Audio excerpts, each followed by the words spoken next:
On December 7, 1941, the Japanese launched an attack on Pearl Harbor in Hawaii in an attempt to severely cripple our naval fleet.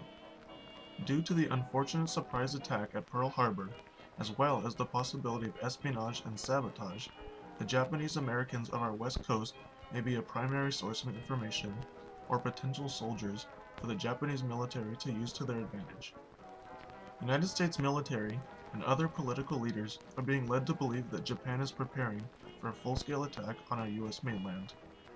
Regarding this very issue, President Roosevelt has authorized Executive Order 9066 on February 19, 1942, which permits the Secretary of War to prescribe certain areas to be used as military zones. This ultimately allowed the relocation of about 120,000 Japanese Americans into some form of internment camp within said military zones. At this time, there was a conflicting idea upon the internment. Some believe that even though it may seem illogical or unethical to essentially round up all Americans of Japanese descent, we are in a time of total war. We must do what we can in order to preserve our government secrets and possibly other American lives. Although it may be unjustified, I believe America cannot afford to take any chances, given the situation we are in. The safety of America and her people is our first priority and cannot be put into jeopardy. On the other hand, many believe it is totally unjustified, and even though we are in total war, it infringes upon our constitutional rights and should never be performed on any human no matter the circumstances.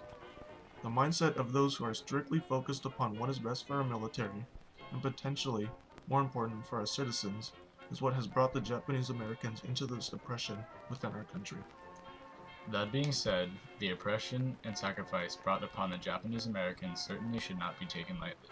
Any person of Japanese ancestry living in Washington, Oregon, California, or Arizona were to be relocated to any of the internment camps, which could be even as far as Arkansas or Indiana. Despite over 80,000 of them being Nisei or Sensei, meaning second or third generation U.S. citizens, they were still deported as if they were all Japanese warlords and questioned under government rule.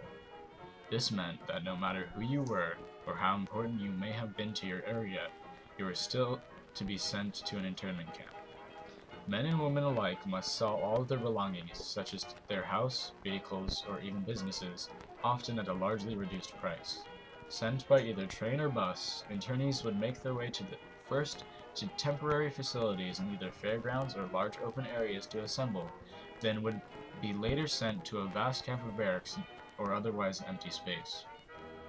The quality of life within the camps was governed by whoever was held responsible for that specific camp, meaning that not all regulated the same way.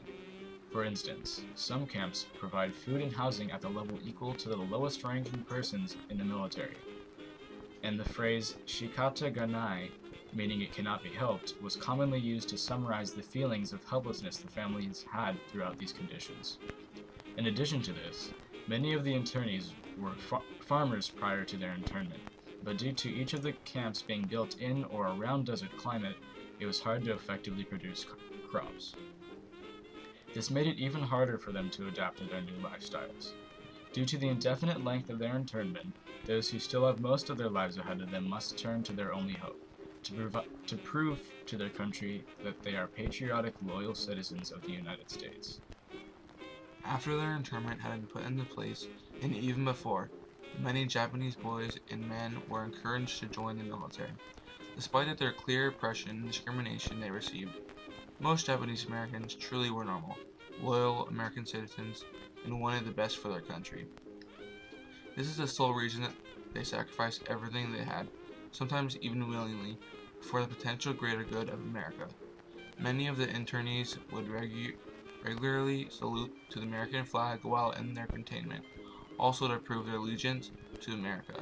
Many boys and men wanted to prove themselves even further by joining the military forces, showing that they are just as American as any other non-Japanese and should be seen as such. This concept was shown quite well from the loyalty testing the internees were given while inside the internment camps, where their government gave a questionnaire which showed that over 75% of the males were willing to enlist and swore allegiance to the U.S. The questionnaire was then used to fully enlist many into the U.S. Army, eventually creating 44th Infantry. They were composed of around 3,800 extremely patriotic, courageous, and brave Nethi. Despite proving to be a successful battalion, the Army still found them to be one of the many expendable battalions simply due to their ethnic backgrounds. At one point, due to being successful at every prior battle and their so-called expendability, the 44th were sent to a suicide mission to save the Texas Battalion. The Texas Battalion was captured by German soldiers on top of a hill, and the 44th had to rescue them. While they were successful, the large majority of the soldiers who were there killed, such as one company starting with 185 men, but only 8 came back alive. The Japanese Americans had fought a war on two fronts, both truly in the war, but also from discrimination from their own country, and won, despite all the odds thrown at them.